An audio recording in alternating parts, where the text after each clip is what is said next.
Shalom, então, mais uma vez, a você que nos assiste através das nossas redes sociais, aqui o professor Matheus Andona, desde Belo Horizonte, Sinagoga Har Tzion, para conduzir o estudo da Parashá Pinhas, Finéias. Dê uma olhada aqui na tela, é o capítulo 25 de Números, a partir do verso 10, e vai até aí o capítulo 30, ou finalzinho do 29, né? Algumas versões atestam aí o início do capítulo 30, que é o desfecho da história de Finéias, lá Finéias, né, um neto de Arão, sobrinho de Moshe, neto de Moshe também, e um indivíduo muito importante,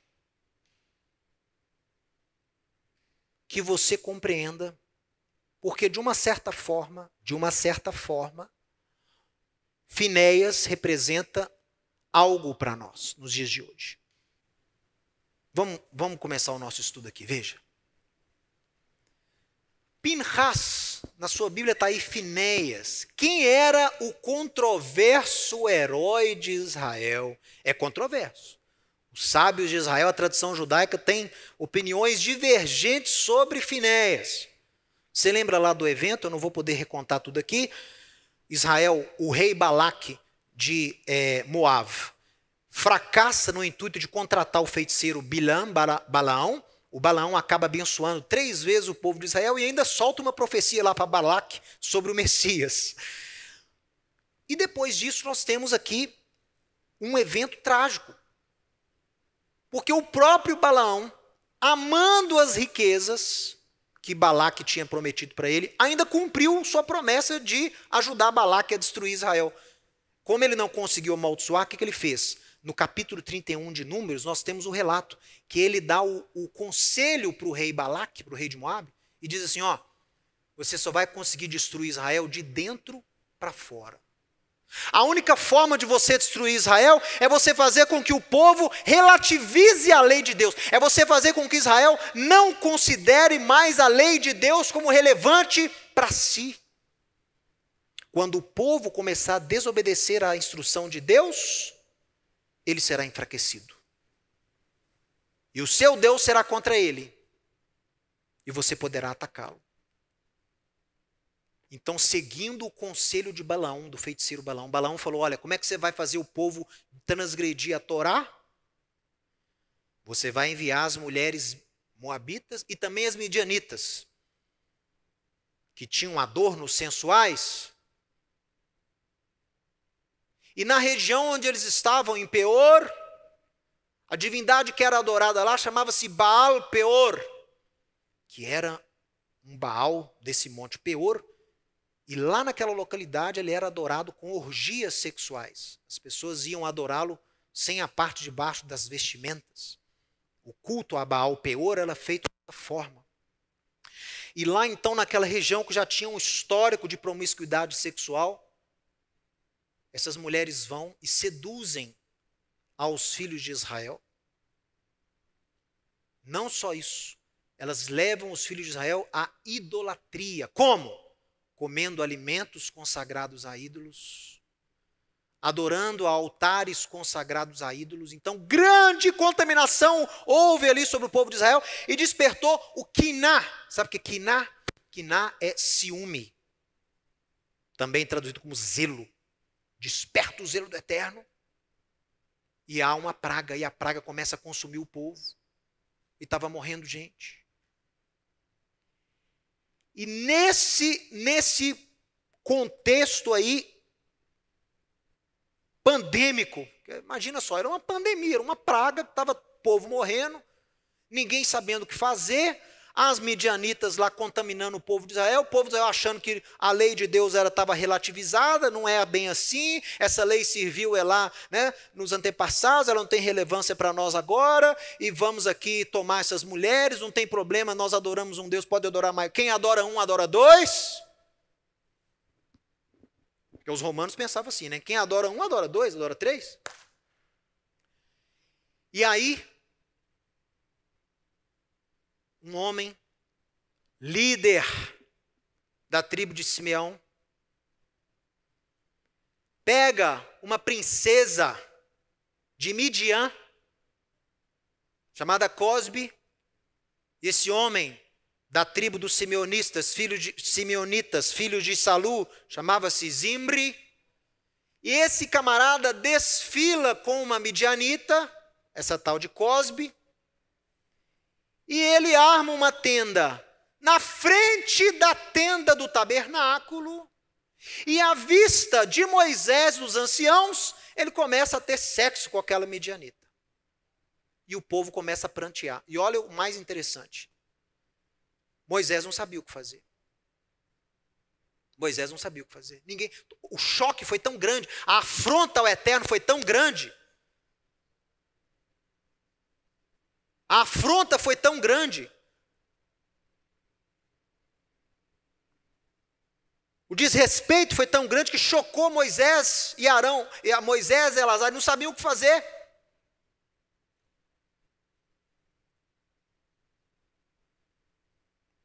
Até porque Moisés era casado com uma midianita. Fazer o quê? Ah, você não pode tomar mulher midianita. Zimri ia falar, mas você é casado com midianita. Fazer o quê? Talvez tenham até pensado, vamos fazer aqui um Beit Din, vamos chamar aqui os anciãos, vamos consultar o Eterno. O que nós devemos fazer? A situação é essa. E no meio daquele caos, surge um homem, chamado Pinchas, filho de Elazar, filho de Arão, o sacerdote. E esse Pinchas, lembrando que Elazar, aliás, tomou como mulher, se você ler lá Êxodo 6, no capítulo 25, você vai ver lá que o Elazar, o pai do Finéias, tomou como mulher uma das filhas de Putiel. Quem que era Putiel? Reuel. Era o Jetro. Então, a mulher, a mãe de Finéias, era midianita. E ele vai lá, esse tal de Finéias, ele entra ali, na tenda, ele pega uma lança e ele perfura os dois no ato, um em cima do outro, fura os dois com um golpe só. E a Torá fala que imediatamente a praga cessou sobre Israel. Por que é um sujeito polêmico? Porque os rabinos falam, peraí, mas ele executou justiça pelas próprias mãos. Ele não é, na verdade, um exemplo a ser seguido. Não pode todo mundo sair aí executando justiça com as próprias mãos. Ele cometeu um assassinato, sim ou não? Não sei. Talvez se ele tivesse cometido o assassinato, se ele tivesse dado o golpe antes do ato sexual, seria homicídio. A Torá proíbe o assassinato. Ficou-se na dúvida até ouvirem do Eterno a recompensa de Finéias. Seria ele punido ou seria ele recompensado? A Torá fala que ele foi recompensado pelo seu ato. Não é um ato comum. O ato em si não é algo a ser seguido, mas a atitude sim. Vamos ver aqui. Eis que um homem dos filhos de Israel veio e trouxe a seus irmãos uma midianita perante os olhos de Moisés e da congregação dos filhos de Israel, enquanto eles choravam diante da tenda da congregação. Vendo isso, olha aí, ó, tem que ver a situação, tem que ver. Finéias começou a se destacar aqui porque ele viu. O grande problema hoje é que as pessoas não veem o que está acontecendo ao seu redor. As pessoas não têm discernimento. As pessoas não têm uma macrovisão da situação que vivem, da situação política do seu país, da situação do mundo. Tem que ver, tem que enxergar, tem que perceber o que está acontecendo por trás das atitudes. Esse foi o primeiro atributo de Finéias, ele viu. Ele não viu só um ato sexual de Zimri com Cosbe. Ele viu o perigo da extinção do povo de Israel por estar em pecado contaminado com a idolatria. Finéias, Pinchas viu a consequência, ele enxergou no futuro. Ele enxergou o espírito maligno de Balaão. Ele enxergou o objetivo de Balaão. Peraí, tem uma agenda ideológica aí por trás desses atos. Está o povo aí falando que pode pegar mulher midianita, porque Moisés tem mulher midianita, porque Elazar tem mulher midianita, nós podemos... Se vocês podem casar com midianita, por que nós não podemos? Olha aí, ó. Todos somos santos? Olha o discurso de Corá. Kulano Kidoshim, todo mundo é santo? Vocês podem, nós não podemos? Qual a diferença entre nós? Olha o discurso aí, ó. E Finéias enxergou por trás, Finéias enxergou lá o intuito de Balaão. Faz isso, Balaque, que eles vão pecar contra o seu Deus, estarão sem a proteção desse Deus e você vai conseguir destruí-los. Finéias viu. Então você que está um pouco alienado, você que está um pouco aí no seu próprio mundinho, você que não está vendo o que está acontecendo. Ô, gente, essa paraxá tem tudo a ver com o que a gente está vivendo hoje. Porque, na minha opinião, não vai ser o tópico aqui da palavra, mas na minha opinião, tem uma agenda ideológica maligna sendo implantada no mundo. E as pessoas não enxergam o que está acontecendo por trás dos acontecimentos. Não enxergam que tem um Balaão lá planejando tudo, que tem um Balaque lá orquestrando a agenda. Não enxergam. Elas enxergam as atitudes, o presente. Aí você tem aí um vírus que começa a quebrar o mundo todo, destrói as economias do mundo ocidental.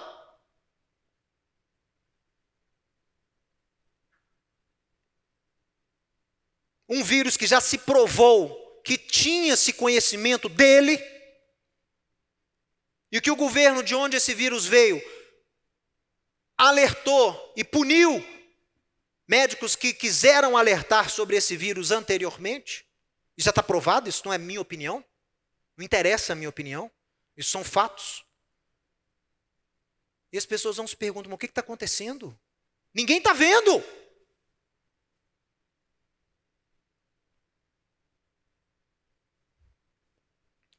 Finéias viu. E eu oro para que você veja, para que Deus abra os seus olhos agora. Porque em época de Metzar, que é a tribulação, a angústia, em época onde estão apregoando doutrinas de Balaão para relativizar, para tirar a lei de Deus do ser humano, em épocas de pragas, olha aí, ó. Você não acha que esse coronavírus é uma praga, não, meu amigo, minha amiga? O que a gente tem que fazer em época de praga para cessar a praga?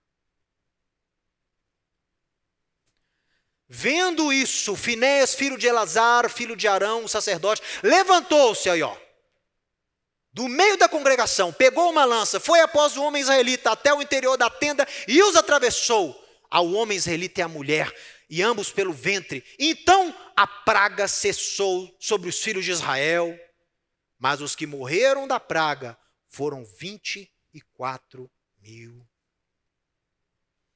Imediatamente a praga cessou.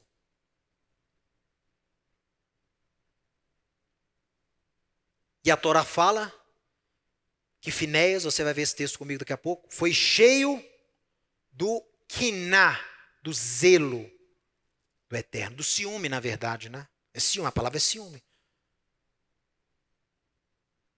Vamos ler aqui, em Números, no capítulo 25, olha só. Verso 11, que é o início da nossa paraxá. Finéias, filho de Elazar, filho de Arão, desviou o meu calor, minha ira, de sobre os filhos de Israel, porque ele estava animado com o meu ciúme. Finéias pegou o ciúme de Deus, tomou o partido de Deus. De sorte que no meu zelo não consumi os filhos de Israel. Olha aqui. O ato de Finéias foi guiado pelo quiná, pelo ciúme. É ciúme mesmo. Os tradutores cristãos colocam zelo aí, porque na cabeça deles, Deus não pode ser ciumento, que isso é um atributo humano. Que Deus humanizado é esse? Um Deus que se ira? Um Deus que tem ciúme? Né? Um Deus que se arrepende? É. Lá em Gênesis 6 é claro. Arrependeu-se o Eterno de ter feito o homem. É. Os teólogos ficam em parafuso aí com essas coisas. Por quê? Porque encaixotam a Deus. E Deus não precisa pedir permissão para você para agir. Então eles dizem, não, mas Deus vai ter tão... Isso é coisa de homem, meu irmão. Por que o Eterno reflete? Por que o Eterno tem essas atitudes? Por que o Eterno descansa lá em Gênesis 2? Por que o Eterno se ira? Por que o Eterno tem ciúme? Que são sentimentos humanos? Para que você possa se identificar com aquilo que o Eterno apregou, para que você possa entender o quão importantes são algumas coisas para Ele. Para que você se identifique, a humanização do Eterno serve para que você possa compreender esse Deus na sua esfera. Deus não está lá, longínquo, longe, distante, e a sua palavra não está escondida em nenhum lugar. A palavra, o Eterno está próximo de quem o invoca, e a palavra está perto de nós, a nossa boca e o nosso coração. Então, os atributos humanizados do Eterno são para que você aprenda o que agrada a Ele e o que não agrada a Ele. Davi foi chamado homem segundo o coração de Deus. Deus tem coração? Mas é para que você entenda o quanto Deus ama Davi.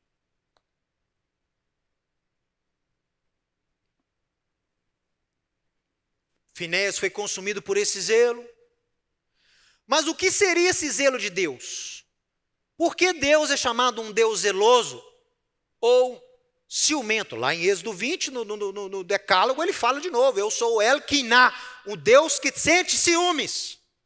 Meu irmão, não vou explicar aqui, dar aula sobre ciúme, mas é uma coisa muito ruim.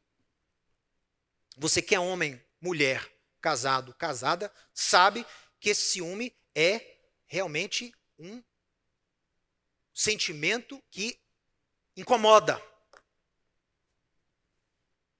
E para haver ciúme, você tem que ter três partes, três participantes. Você tem que ter um tripé aí, um triângulo. Você tem que ter o relacionamento entre duas partes e uma terceira parte que ameaça esse relacionamento, que desestrutura, que desequilibra esse sentimento. Uma terceira parte que compete com a afeição da outra parte. Ciúme se sente em relacionamentos entre um homem e uma mulher. Geralmente, é a expressão de ciúme mais comum. Claro que tem também. Tem irmãos que têm ciúme, mas a expressão mais comum do ciúme é entre um casal. E é essa intenção de Deus quando fala aqui que Ele é um Deus ciumento. Mateus, então quer dizer que Deus tem uma noiva? Tem. Ah, é, Mateus, a noiva de Deus é a igreja. Não. Esse conceito de noiva, kalá, em hebraico, ele existe muito antes. Ele começa a aparecer lá com Abraão.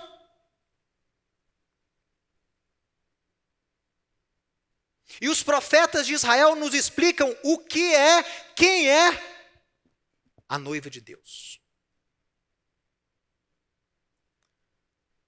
Por que Deus é um Deus zeloso? Por quê? Dê uma olhada aqui.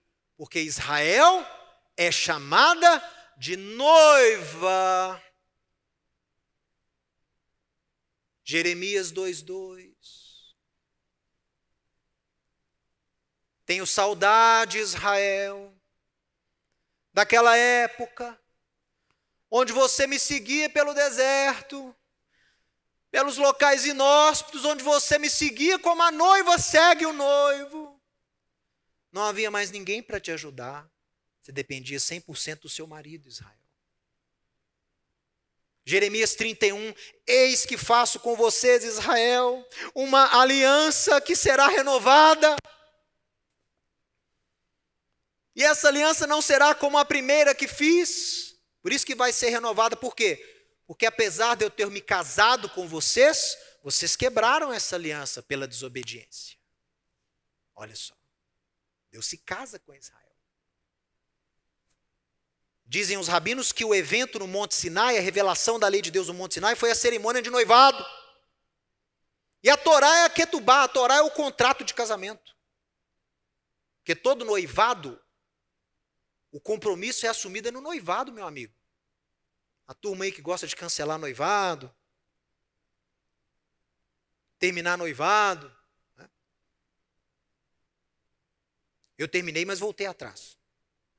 Terminei, depois eu vi que havia um compromisso assumido. A gente não brinca com a outra parte. No judaísmo é assim, noivado, né? É muito sério. Por quê? É no noivado que você tem a ketubá, o contrato de casamento. Está firmado. Tanto é que se a noiva comete adultério, ela sofre a punição. Se o noivo ou a noiva cometem adultério, é como se eles estivessem cometendo um crime contra o casamento na Torá. É algo muito sério. Então, o noivado de Israel foi lá no Monte Sinai e a lei de Deus foi o contrato de casamento. Olha o que diz a palavra do Eterno, eu gosto muito desse texto. E o profeta Rocheia, o profeta Oséias, é realmente aquele que você tem que ler, para você entender como que Deus ama Israel, como quem ama uma esposa. E como que a infidelidade de Israel afeta a Deus como a infidelidade de uma mulher para o seu marido. Oséias declara aqui no capítulo 2, verso... Deixa eu ler aqui. Vamos ler a partir do... Tem o 14. Vamos ver o 16. Olha só, porque a gente não tem muito tempo. Oséias 2,16. Naquele dia, diz o Eterno, ela me chamará meu homem, e já não me chamará meu dono. Da sua boca tirarei os nomes dos Balaíns, e não mais se lembrará desses nomes. Naquele dia, farei a favor dela aliança com as bestas feras do campo, com as aves do céu, com os répteis da terra, e tirarei desta o arco, e a espada, e a guerra, e farei o meu povo repousar em paz. Casarei com você para sempre, casarei com você em justiça, em juízo, em benignidade, em misericórdia, casarei com você em fidelidade, e conhecerás ao Senhor naquele dia, eu serei obsequioso, a terra obsequiosa ao trigo e ao vinho e ao óleo, e estes a Jezeel. Semearei Israel para mim na terra, e compadecer-me-ei da desfavorecida e da que foi chamada de não meu povo. Na verdade, direi para ela, para Israel, tu és o meu povo. E Israel dirá, tu és o meu Deus. Olha aí a troca de votos. A imagem de um casamento para uma esposa infiel. Leia Oséias. Oséias, pega lá, casa com aquela prostituta. Mas que é isso? Casa com ela. Para você ver o que eu sinto com o povo de Israel, com a minha noiva, que tem se distanciado. Meu irmão, se os profetas dizem que Israel é a noiva do Eterno, o que é um adultério dessa noiva? Vamos ver aqui? O que é o adultério? Como essa noiva, como Israel pode cometer adultério? Eu respondo, através da Torat Bilam. O que é Torat Bilam? A doutrina de Balaão. A doutrina de Balaão é o adultério de Israel contra o seu Deus. E o que seria a doutrina de Balaão? Os autores do Novo Testamento e a tradição judaica nos ensinam o que é a doutrina de Balaão. A doutrina de Balaão é a desobediência à lei de Deus por meio da idolatria, principalmente, e da relativização da lei de Deus. O sujeito passa a relativizar a lei de Deus. A verdade é seccionada, está entendendo? A verdade não pode ser seccionada. A verdade é verdade, a verdade é concisa. A verdade é sólida. Quando você começa a relativizar a verdade, igual Pilatos, né? Yeshua falava, em verdade te digo. Aí Pilatos, mas o que é a verdade? O que pode ser verdade para você, não pode ser aplicado para o outro. Cada um tem o seu ponto de vista. Israel é o povo do Eterno, Israel é o noivo do Eterno. Tem controvérsias aí, pode ser, pode não ser. Yeshua, o Messias de Israel, há controvérsias, pode ser, foi um bom judeu. Mas tem gente que crê que é o outro, tem gente que crê que é Yeshua, e as pessoas começam então a tentar relativizar a verdade. E a doutrina de Balaão, ela vem para fazer isso, ela traz desobediência. Como é que há o adultério entre Israel e o seu Deus? Pela idolatria. E como é que entra a idolatria, que é o adultério? Né? Como é que entra a idolatria? Por várias formas. Várias formas. Se nós lermos aqui, deixa eu colocar para você, tem um texto de Pedro que fala sobre a doutrina de Balaão. Olha só. Assim, está falando aqui sobre os falsos líderes que estavam dissimulando o povo. Tá? E qual é a característica que Pedro está chamando sua atenção aqui nesse caminho de Balaão? Amou o prêmio da injustiça. O que é prêmio? Recompensa. Dinheiro. Gente, vamos atentar para que o Espírito de Deus está falando. Serão pessoas que vão tentar dissimular você, muitas vezes com sobrenomes judeus, muitas vezes judeus, ou não judeu também, ou gente que finge que é judeu, vai ter a turma toda aí tentando te dissimular. E qual vai ser o desfecho desse intuito, dessa agenda desse pessoal? Fazer você negar Yeshua, afastar você da Torá, da justiça da Torá. E por que eles vão fazer isso? Qual que é a motivação deles? Dinheiro. Dinheiro. Então, Pedro está alertando. Lá em Apocalipse, no capítulo 2, verso 14, Yohanan, João, dando a palavra do Espírito de Deus para a igreja lá em Pérgamos, que tinha lá um templo enorme lá para o imperador, né? Era a sede lá desse templo do imperador. Por isso que fala que lá o trono de Satã, trono do adversário, era Pérgamo, que lá tinha um templo lá do imperador. E olha o que ele fala contra a igreja de Pérgamo. Eu gosto de você, conheço as suas obras, mas tem contra ti algumas coisinhas. Você está tolerando gente no seu meio que sustenta a doutrina de Balaão. Aí ele vai explicar que ensinava Balaque a armar ciladas diante dos filhos de Israel para comerem coisas sacrificadas a ídolos e praticarem a prostituição. Em outras palavras, gente que incentivava Israel a descumprir, a desobedecer a Torá. Essa é a doutrina de Balaão, um aspecto que Pedro pega o aspecto financeiro, o ganho financeiro desses dissimuladores. João, pelo Espírito Eterno, escreve, tem a visão ali de um aspecto da doutrina de Balaão teológico. Eles armam ciladas tentando ensinar a Israel, o povo de Deus, que a lei não é mais relevante, a lei já passou. Meu amigo, qualquer estrutura social sem lei está marcada à anarquia. O oposto de lei é anarquia. Tem gente que acha que o oposto de lei é graça. Às vezes a gente faz uma brincadeira assim no início de alguns estudos que eu dou. Eu chego numa plateia, geralmente numa igreja, a gente vai dar uma palestra, o qual eu faço com muito prazer. E aí a gente faz o jogo dos contrários, o jogo dos antônimos. Aí eu falo com a plateia, eu vou falar um substantivo, você fala o contrário desse substantivo. Mas tem que ser rápido, não pode pensar não, é bate e volta, ping-pong. Aí eu começo, preto, branco, gordo, magro, alto, baixo, lei. Todo mundo fala graça. Está dentro do pessoal, é natural. Lei, graça. Como se o contrário de lei fosse graça. O contrário de lei é pecado. O contrário de lei é desobediência, porque Paulo me ensina isso em Romanos. Onde não, a lei existe para qualificar aquilo que agrada a Deus e aquilo que não agrada a Deus. Onde não há lei, não há pecado. Você está num estágio da sua vida que você não peca? É impossível você pecar? Então você não precisa de lei.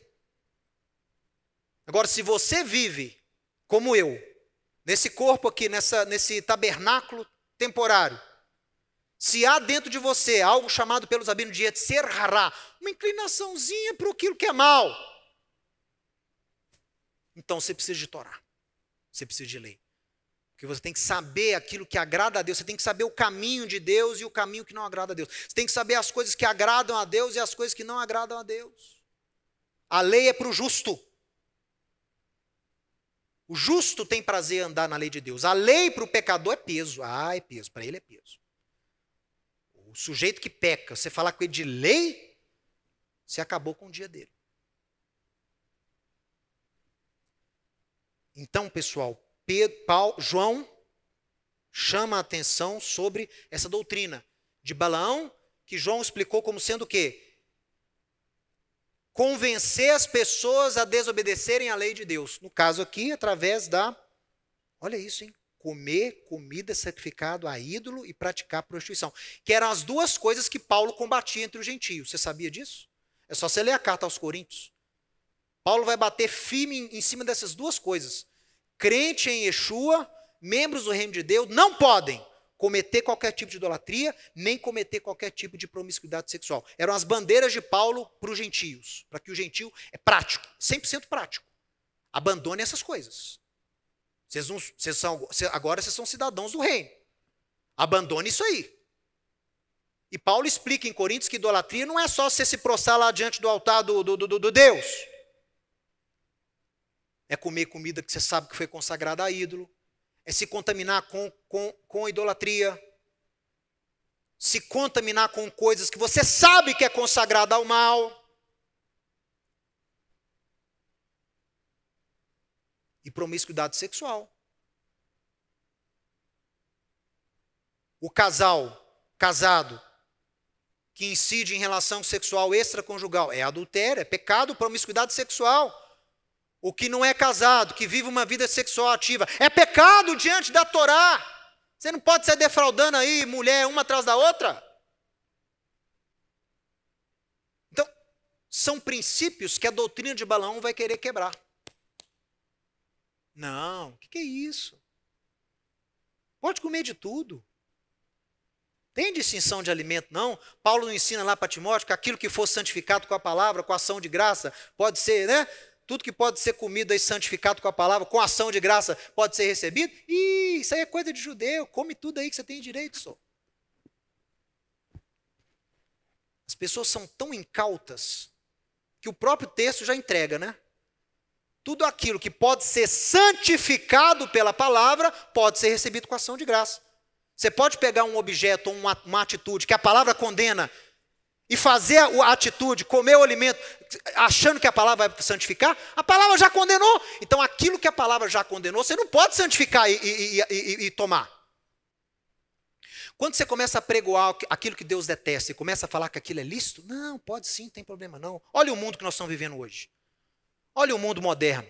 Você está sendo antiquado, está aplicando esses princípios aí no ano de 2020. Ah, Mateus, sai dessa. Isso aí é para um povo há 3.500 anos. O mundo é o mundo moderno, uma sociedade progressiva, né? Liberal. É a tendência agora, Mateus.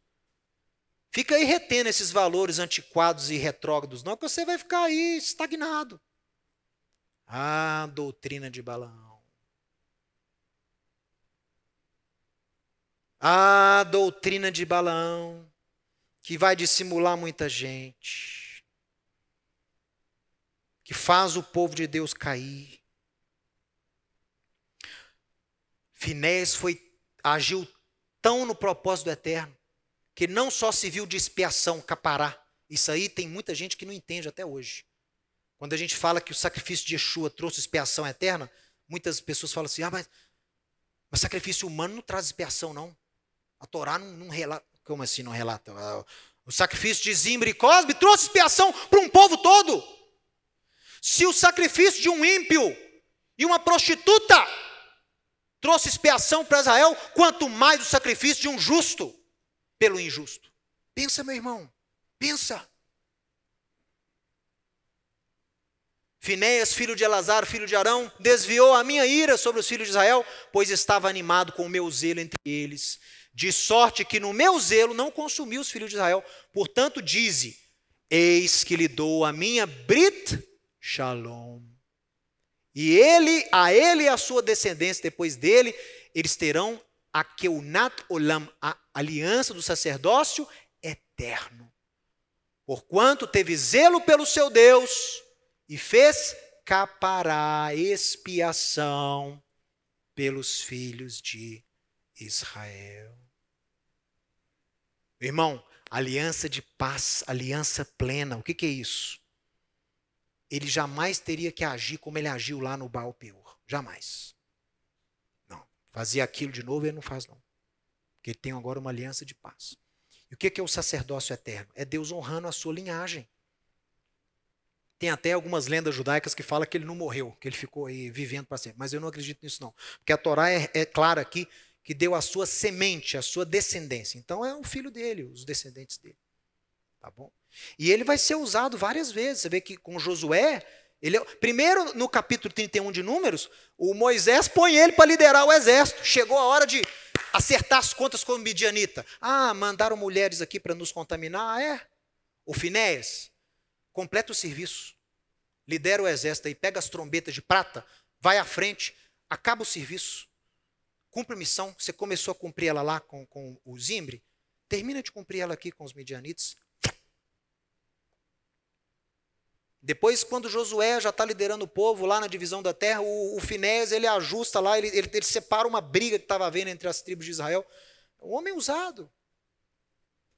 Mas olha só, meu irmão, esse zelo que o Finéias teve, que na verdade a Torá fala que ele teve o zelo de Deus, né? Não é o zelo dele. O zelo dele virou o zelo de Deus. O ciúme dele virou o ciúme de Deus. E ele salvou um povo. Finéias impediu que o povo de Israel fosse eliminado. Porque foi cheio do zelo de Deus. E qual é o zelo de Deus? O amor à sua noiva. Esse é o zelo de Deus. Deus é ciumento com a sua esposa, com o seu povo. Mateus, eu creio em Yeshua, eu não sou judeu, eu não sou noiva. Claro que você é noiva, porque você foi o quê? Enxertado, aproximado, feito concidadão, então você também é noiva. Se você foi aproximado a Israel pelo sangue de Yeshua, você também tem o status de noiva. Porque tem gente que pregou aí que Deus é adúltero. Uma coisa que ele odeia, ele fez. Ele tinha a noiva, que ele falou que ele casou com Israel várias vezes. Você vê nos profetas aqui, só você lê Jeremias, você lê Osés, você vai ver Êxodo. Israel é minha noiva, eu tenho ciúme da noiva, a noiva, eu tenho saudade da noiva. Aí vem Yeshua, rasga o contrato de casamento, que é a lei, com a noiva, a primeira, e faz um outro contrato com uma outra noiva. Faz lá um contrato com uma outra noiva e abandona a noiva anterior. Deus tem duas noivas? Yeshua vai vir casar com duas noivas, que a gente sabe que Yeshua é a personificação desse noivo que Deus preparou para a humanidade. A gente sabe disso. Quando Adão foi criado 100% perfeito. Você concorda comigo? Não tinha pecado. Não, antes do pecado, não tinha transgressão ainda. Era um ser 100% santo, 100% perfeito. No entanto, a Torá prescreve o quê? E viu Adão que estava só. Se ele era tão perfeito assim, de onde veio esse sentimento de solidão?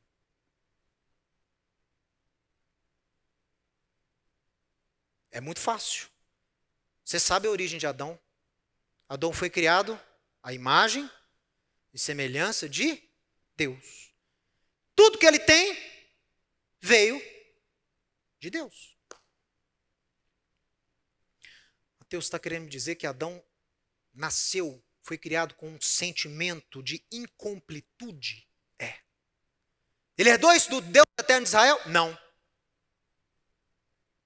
Ele herdou isso do Mashiach, do Messias. Que quando Deus fala, façamos o homem à nossa imagem e semelhança, Tselem e Demut. Demut é essa imagem não material. Então, se Deus é criador, o homem também teria o dom de criar. Se Deus governa, o homem também teria capacidade de governar. Se Deus é um ser glorioso, o homem também ia herdar essa glória de Deus. Isso é Demut. Agora, Tselem significa cópia, corpórea. É a palavra que a gente usa hoje para xerox lá em Israel, tzilum. Tira um tzilum aí para mim, tira uma cópia aí para mim.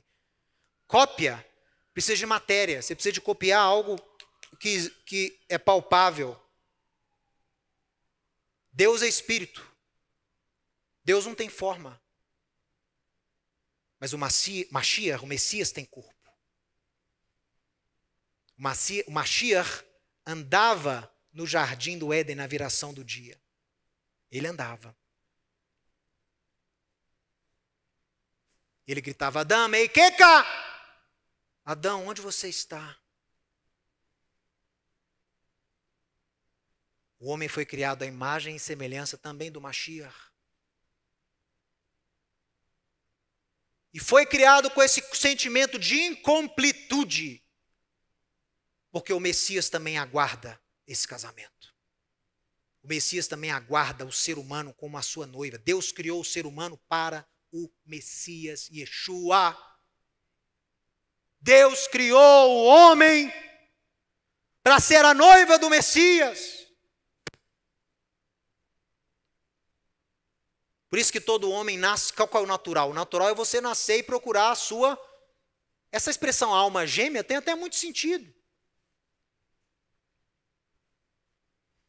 Porque os rabinos falam, Deus criou o homem ali, 100%. A imagem e semelhança de Deus, 100%. Quando o homem se sentiu só, Deus falou, tem que fazer uma ajudadora que seja idônea, que seja igual a ele. O que Deus fez? Tirou a costela. Mas junto com a costela, ele não tirou só a costela, ele tirou um pouquinho da imagem de Deus. Ele não tirou só a costela. A imagem, aquela parte da imagem de Deus que tinha no Adão, Deus tirou para fazer a mulher. Então toda mulher também tem um pouquinho da imagem de Deus. Você vai se sentir o homem mais feliz do mundo quando você achar a outra metade de Deus na sua parceira. Aí você completou. Aí você é um homem completo. O judaísmo fala, Adam bli isha uhetzi Adam. O homem sem a mulher é meio homem. Quando você encontra a sua esposa, você o quê? Encontra a outra parte da imagem de Deus que era sua. Aí você se completa. Pessoal, então olha só. O zelo do Eterno, Kinat Adonai, o ciúme de Deus, é o antídoto para a doutrina de Balaão. Olha aí, pessoal. Quer combater a doutrina de Balaão? Aplica o zelo de Deus. Qual que é o zelo de Deus? Apregoar a verdade, apregoar a lei. Não deixar que a aliança entre Deus e o seu povo seja quebrada por intermédio da desobediência à santa lei de Deus. Isso é o zelo. É o que Finéias fez. Espera aí. Se essas mulheres estão trazendo idolatria para cá, estão levando os filhos de Israel à desobediência, essas mulheres têm que sair daqui. Está errado. Isso não é gente que a gente quer aqui no Arraial, não. Está errado. Aí vem o outro lá e para provar para todo mundo que é certo tomar a medianita e vai lá e começa a fazer sexo com a medianita em frente à tenda da congregação.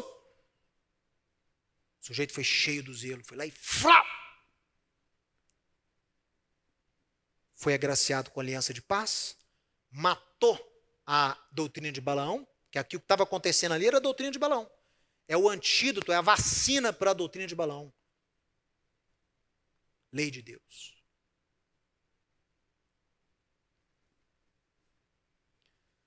Finéias, Elias, Eliau, Yeshua, homens que foram cheios do zelo de Deus. E a Torá fala isso. E combateram a doutrina de Balaão, sendo agentes do ciúme de Deus, sendo agentes da verdade, da lei. Elias combate uma nação toda embebida na doutrina de Balaão, impregnada em Israel por essa prostituta Jezabel, cujo espírito assola o povo de Deus até os dias de hoje. Não foi só uma personagem, é um espírito, uma potestade que atua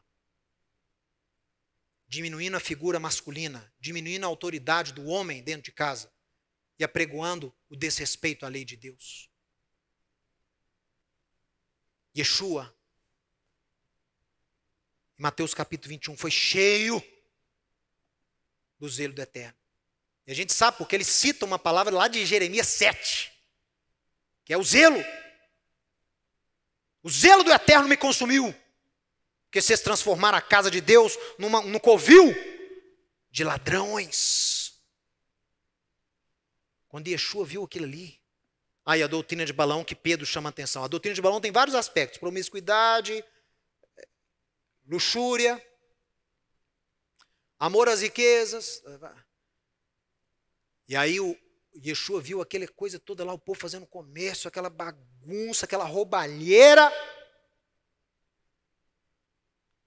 que é uma promiscuidade moral, não é um tipo de promiscuidade, esse tipo de corrupção é uma promiscuidade da moral do homem. E aí Yeshua fica cheio do zelo de Deus, meu amigo, e sai quebrando tudo lá. Deu até umas chicotadas lá. Mas por quê? Porque ele foi cheio do zelo de Deus. E ele cita as palavras de Jeremias, capítulo 7. Porque lá era o seguinte: o que Jeremias está exortando Israel? Espera aí, deixa eu entender a situação direito. Deus fala para eles: vocês adulteram, mentem, roubam, exploram. Depois corre na casa de Deus e fala: estamos salvos, estamos a salvos aqui a casa de Deus. É isso mesmo? Vocês transformaram a minha casa num covil, numa caverna de ladrões.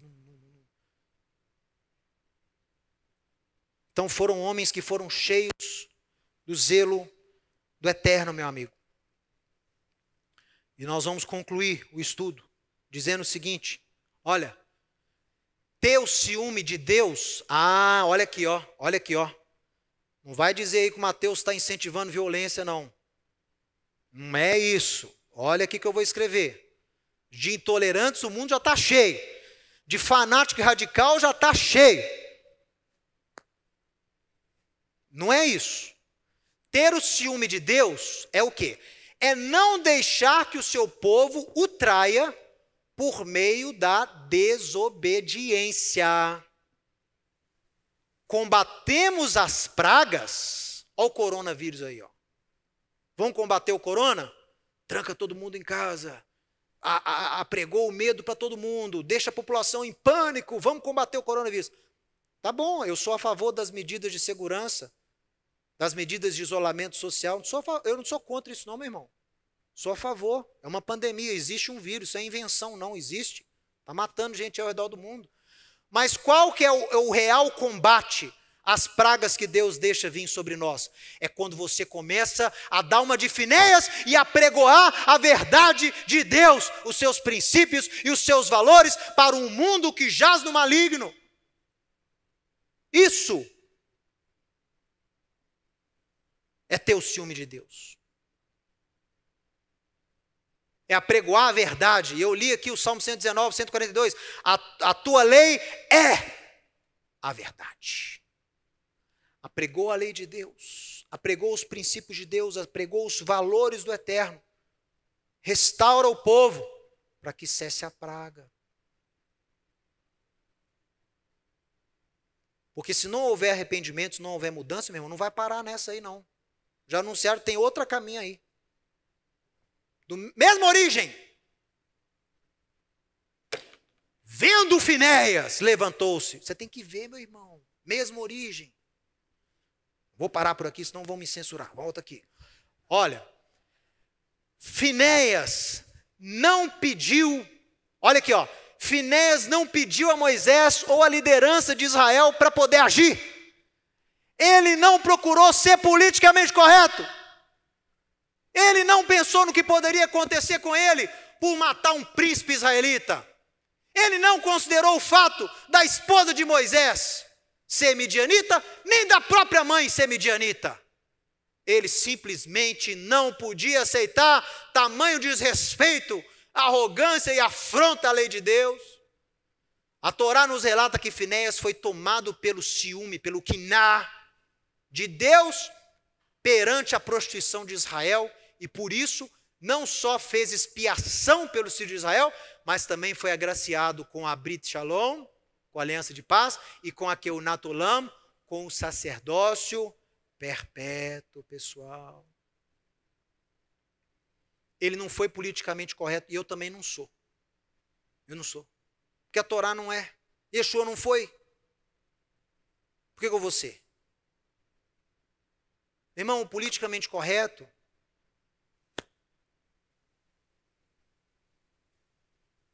é um grande sofisma dos dias modernos. Esse negócio de politicamente correto é um sofisma. Porque o que tem por trás dele? Doutrina de Balaão. Relativizar, flexibilizar a verdade de Deus, a lei de Deus. Não estou falando para você sair aí matando, condenando todo mundo, não é julgando todo mundo, não é isso. Mas a verdade do Eterno tem que ser pregoada. Isso não agrada a Deus.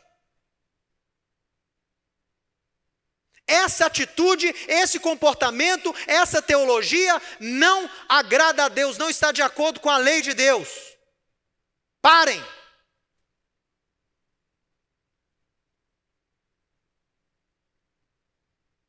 E o politicamente correto diz, não, você não pode dizer isso. Eita, rapaz, você falar isso aí. Pode falar isso não. Pode falar isso não. Mas eu não estou condenando ninguém, eu estou apregoando aqui o que diz a palavra de Deus. Será que a pessoa não quer saber o que Deus quer? Não! O politicamente correto deixa Deus fora do recinto. O politicamente correto deixa a lei de Deus fora da sociedade. Por isso que eu não aceito isso.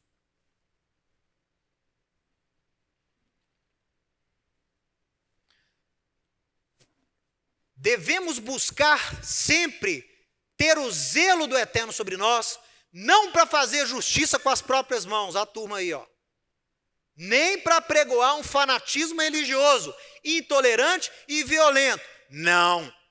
Mas sim, o que é o teu zelo do Finéias? É ter a coragem para pregoar a verdade quando o mundo não deseja ouvir. Esse ministério aqui, Ensinando de Sião, surgiu no zelo de Finéias. Quando os servos de Deus cansaram do politicamente correto teológico.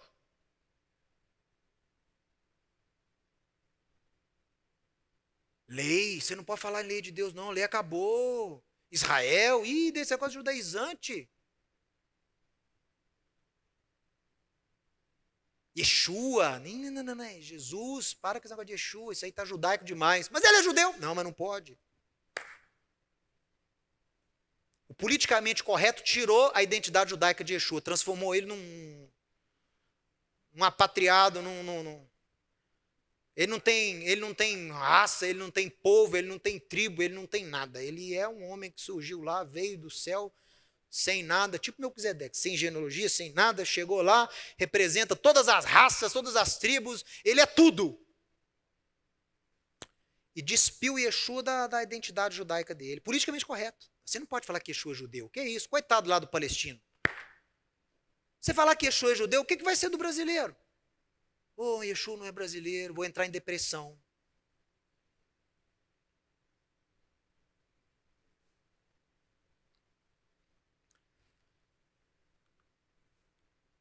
Devemos ser arautos da verdade, arautos da lei, da sua importância quando o mundo se esconde atrás de um politicamente correto que é, na verdade, um sofisma para implantar ideologia, princípio e valores que afrontam e ridicularizam Deus e a sua lei. Todo sistema político que abandona Deus, que abandona a Torá, que abandona a aliança que Deus tem com Israel, eu sou contrário. Você pode levantar a mãozinha, você pode fazer o que você quiser. Se apregoa contra a lei de Deus, se apregoa contra a autoridade de Deus, se quer deixar Deus para fora da sociedade, eu sou contra. E eu estou aqui no zelo do Eterno, na atitude de Finéias, o qual atua também o nosso ministério, para apregoar a verdade. Eu não me importo com o politicamente correto, que esse politicamente correto está sendo usado por pessoas muito inteligentes, com uma agenda muito bem definida. com objetivos muito bem traçados. E nos últimos 60 anos tem alcançado grandes vitórias. O maior empecilho para o culminar dessa agenda política ser implantada no mundo todo chama-se Israel, chama-se lei de Deus. E eu não vou deixar, eu não vou assistir de camarote tudo isso acontecer sem fazer nada. Não vou sair perfurando ninguém com lança, mas eu vou o quê? Eu vou perfurar com a palavra da verdade. E ela tem 2 gumes. Ela corta para lá e para cá. E doa quem doer. É a palavra do Eterno. Eu amo todo mundo. Deus nos ordena amar a todos. Eu amo até os inimigos, eu amo.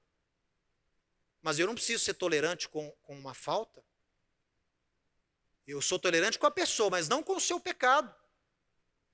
Deus aceita o pecador, mas não o pecado. Ah, Deus ama todo mundo, Deus aceita todo mundo. Deus ama todo mundo, Deus ama o pecador, mas Deus não ama o pecado dele, não. E você tem que ter a coragem para dizer para o pecador, isso está errado.